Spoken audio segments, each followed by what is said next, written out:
Libro, and we're going to talk about Philippine.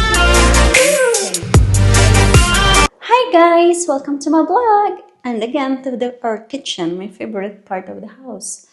Anyway, so I just got home. It's not that late kasi mag-8 o'clock pa lang naman ng gabi. And take 5. So today katatapos pa lang namin magsara ng libro, and we're going to talk about Filipino accountant in Spain. How is it like? So this is my first company na pinagtatrabahoan ko as accountant because before nagtrabaho ako as auxiliar. So sa school yun, hindi ako accountant. And the second one is nagtrabaho ako sa store for 2 weeks. So hindi ako accountant. And today lang kami natapos after so many stressful days. Usually, umuwi kami super late. Tapos nagtatrabaho pa kami for weekend. But, which is not allowed dito sa Spain. Actually, dito bawal ang magstay sa office ng late. Pwede mong ireklamo yun sa government. It's not about sa pinabayaran ang overtime mo. And, pwede kang magreklamo. So, today's a happy day dahil nga tapos na yung namin yung closing, pero hindi siya ganun kaganda. Pero natapos na yung stressful day at mag-unboxing tayo ng habang nagkukwento ako sa iyo. Mag-unboxing tayo ng mga pinamili ko sa Ribahas. Ribahas is sale, meaning pagpunta pala kayong Europe, gusto niyo mag-shopping. The best time to shop is either winter sale or summer sale. So, ang winter sale, nag-start siya ng January, nag-end ng February. Ang summer sale, nag-start siya ng end of June, matatapos siya ng mid ng August. So, ang life dito as accountant, madali lang. Dati parang feeling ko parang alam mo yun, feeling mo iba kakaiba, pero no, it's not. Same lang sa atin. Mas madali lang talaga ang buhay dito. If papagpiliin ako kung accountant dito or sa atin or kahit sa I would choose here kasi kahit gaano ang pressure, hindi patayan. Wala yung mga ganun na, wala yung mga email na kagaya nung nasa Middle East ako dati, yung boss ko magsasabi ng by hook or by crook, I want this early in the morning, mga ganun. Walang ganun dito. So, iba yung kultura. Yung kultura dito, mas maayos. Depende sa'yo kung mas maayos. Pero for me, I like it more than working culture ko sa nung nasa Middle East ako at saka nasa Pilipinas. Dito, mas direct. Yung boss is not really like a boss na hindi mo makakausap. Dito, you can go straight to the CEO. And dahil walang sir at ma'am dito, you call your boss by first name and then they call you by first name. So, walang ganun. So, lahat kayo trabahador lang. CEO man yan, trabahador kayo para-para. So, ang dami kong so. So, yun ang sa working culture dito sa Spain. So far as an accountant, I love it. And I will try this one habang I go. And look, this is Michael Kors. Isingit ko lang. I bought this at 60% off. Kasi pag summer, mahal to. So, for summer to, binili ko to siya this time para sa summer. Kasi pag sa summer, hindi to si sale. So, yun. Anyway, so as a working culture, ay maganda siya. Pero parang malaki. Working culture, back again sa working culture, mas maayos dito so far. I love it. I love the working, how do you say it? Yung pantay-pantay kayo. Na walang parang, boss ako, you have to follow me, ganun. No, may limitation yun. Boss kita sa work. Paglabas ng work, the moment na we're done, no, you are not my boss. So, may ganun. So, walang superiority dito, which is I really love. And you call your boss your first by first name, the CEO by first name. So, walang, ay, ma'am, sir, ganun. Which I really love kasi I don't like it. Personally, na parang, ma'am, sir, no. Pantay-pantay tayo, pare-pares tayong empleyado. Ganun. Anyway, and about sa pressure, mas magaan ang work dito pagdating sa pressure. Although, same ang level ng ano mo ng trabaho na madami. Alam mo, sa accounting, closing, posting, reconciliation of accounts, same lang din lahat. Yung nagkakaiba lang dito is filing of taxes. And because yung company namin is we deal for countries in USA, Paris, Germany, Spain, at saka reporting kami sa London. So, meron yung magkakaiba, pero konti lang. Let's say yung mga sa London, meron lang kaming adjustment sa asset dahil sa nila sa Ireland. Actually, Ireland ang reporting kung saan kinoconsolidate yung account namin. So, meron lang doon adjustment but on consolidation level. Dito sa amin, every country have their own reporting entities. So, yun, nire-report lang kami. Like, for example, sa Germany, may mga, aside sa audit, external audit ng financial statement, may sinasabi silang social audit. So, meron mostly about employees or specific kind of expense na may pupunta doon sa office niyo, mag-audit ng mga ganun, so i-prepare niyo. Sa accounting pa rin lahat ang mga data. And sa Paris, wala Sa France, masyado silang stricto sa mga account. Pero so far, hindi siya complicated. So, carry lang. Ayun ang namin kasi 4 na countries.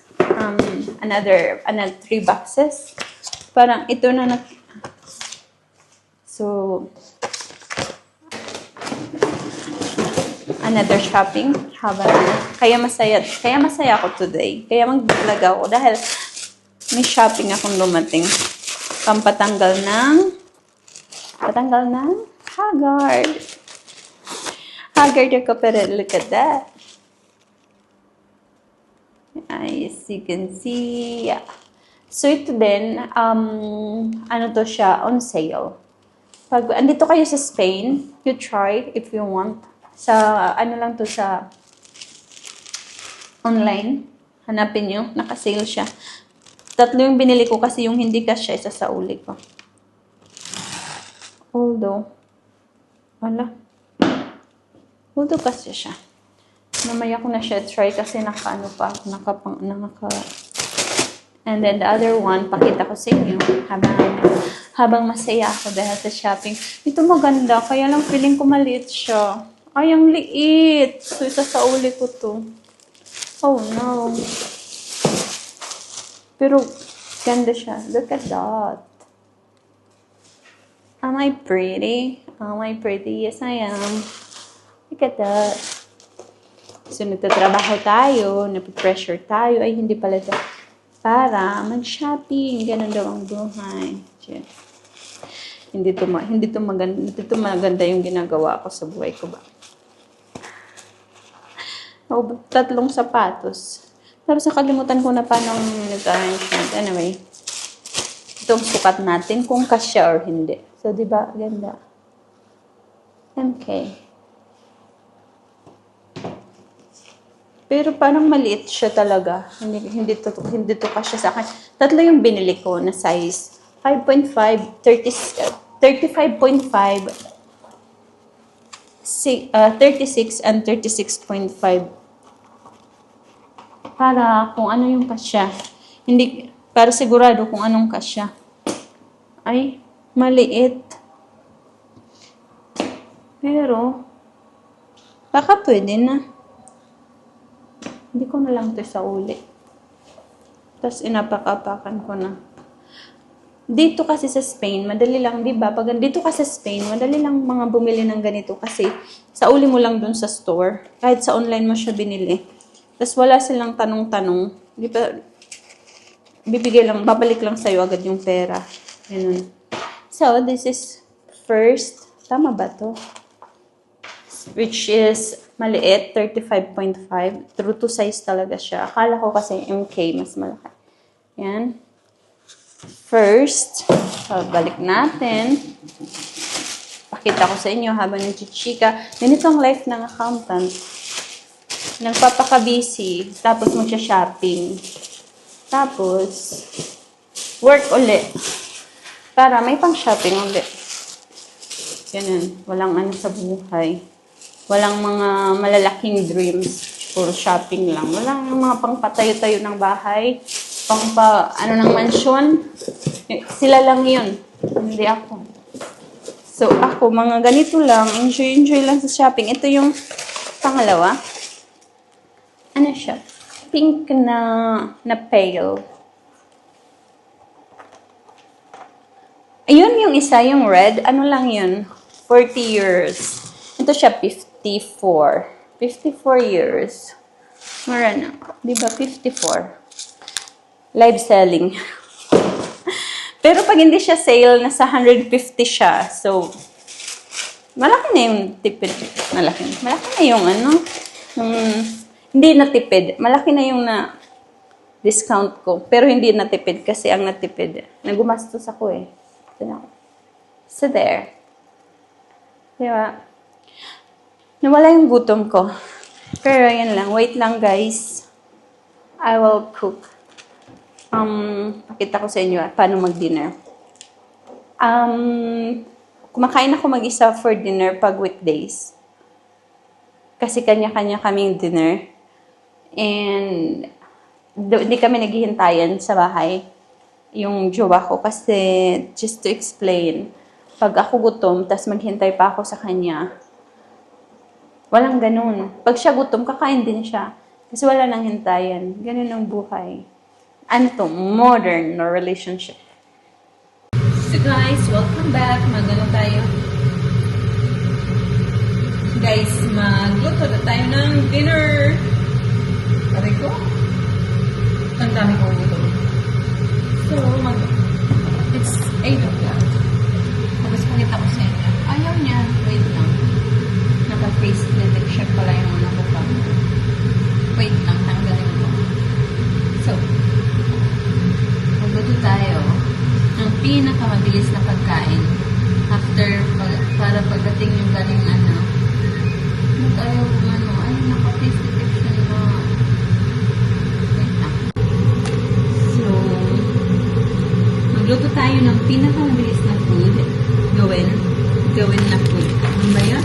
Nakakaayos. Kalaman niyo ako, magpapasta tayo. Kunti lang, para lang to sa akin. So, ang ganito lang. Or dagdagan natin ng dami-dami. Tapos, ganito natin siya.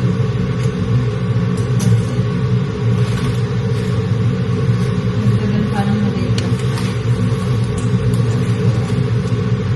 Madami. Ayun lang po. And, para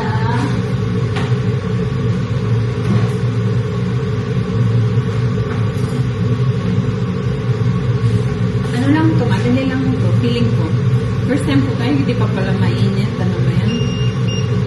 So, olive oil. Kulang po ng ng panakot. Ano ang panakot? Panakot ingredients.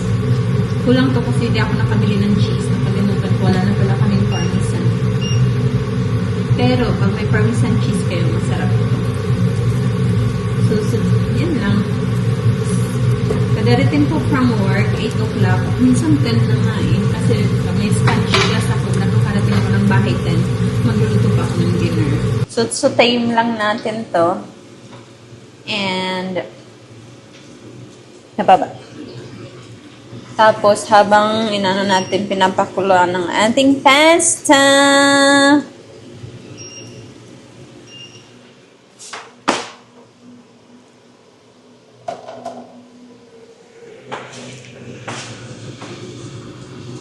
Ganito lang ang buhay. Simpleng buhay sa syudad. Hindi kasi kami sa probinsya nakatira sa syudad. Pero this is how it is like. Dito. Simple. Walang walang katulong dito. I mean, may katulong yung mga siguro mayaman. Kami hindi kami mayaman, mahirap lang kami. Ay, hindi naman kami mahirap, joke lang. Baka magkatotoo, no, hindi kami mahirap. Huwag niyong sasabihin yan. Kasi pwede siyang magkatotoo. Tapos lagay niyo lang yung cherry tomatoes. The more cherry tomatoes, the better. So, feeling ko hindi yan enough. Dagdagan natin.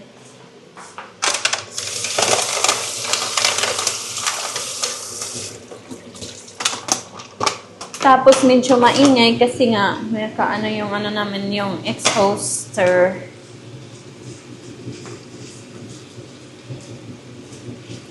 So nakalimutan kong i-timer yung pasta ko, baka ma-overcook. So tapos lagyan natin siya ng pepper and salt para masarap. Salt muna and pepper.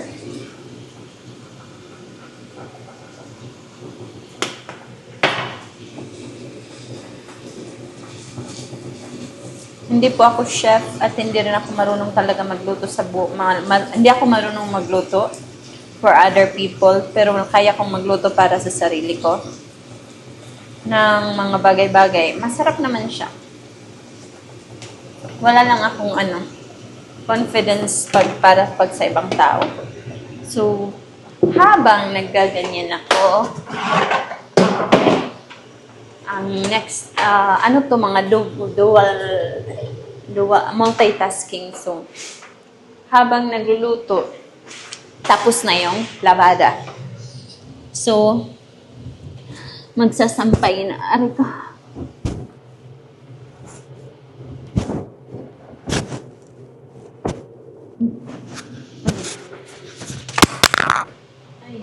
Ay, nahulog, no. Nahulog siya. Puro po, bakit? So, yun, aray ko. Baka nasira pa siya. Oh, no. Nasira ba siya? Oh, no.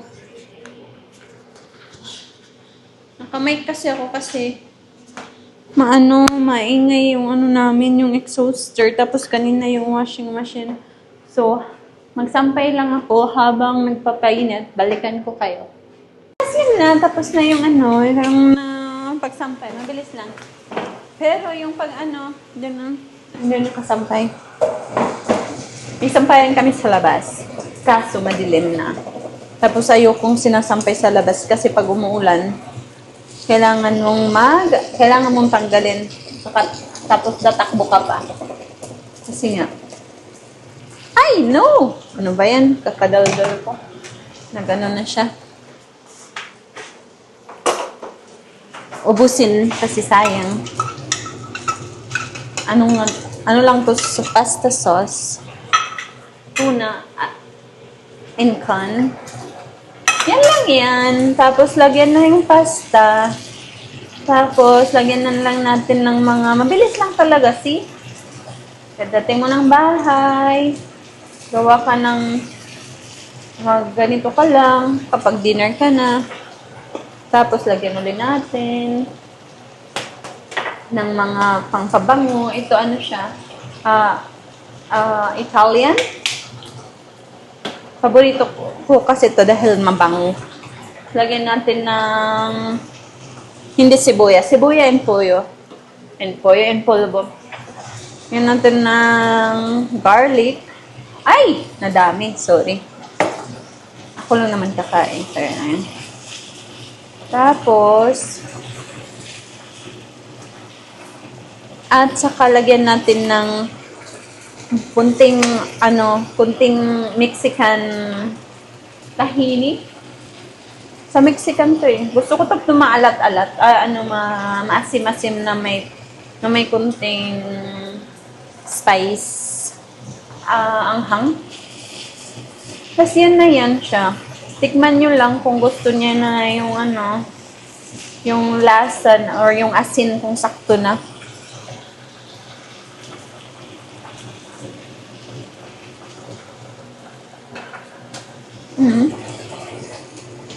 Medyo maasim siya dahil sa ano.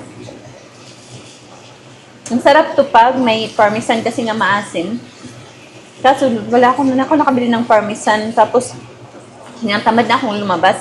Malapit lang naman sa amin yung ano, grocery pero nagtanggal na ako ng ano, ng winter pa kasi dito, so malamig.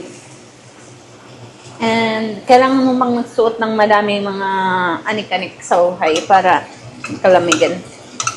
So yan na yan, pero parang kulang pa nito. Ano lang to, pepper. And ready na ako mag-dinner. Pero yung ano pala, yung paglalaba, hindi pala ako yung naglagay nun. Kasi kadarating ko nga lang. So pagdating ko, patapos na siya. Ang naglagay nun, yung ano ko, jowa ko.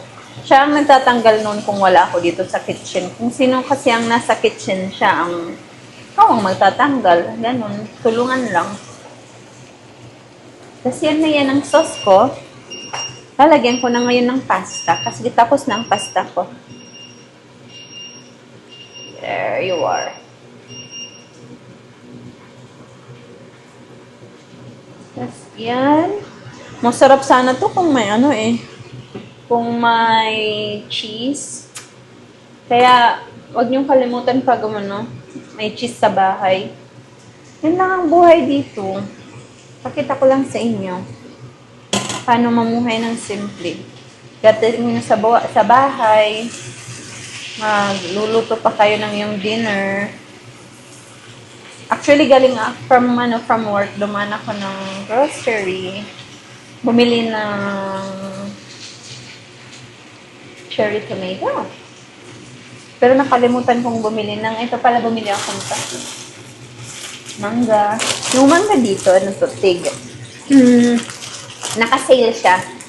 Tig 3 years, ngayon 2 years na lang yung dalawa. So, bumili ako. Kahit meron pa ako, dati na hindi ko pinakain.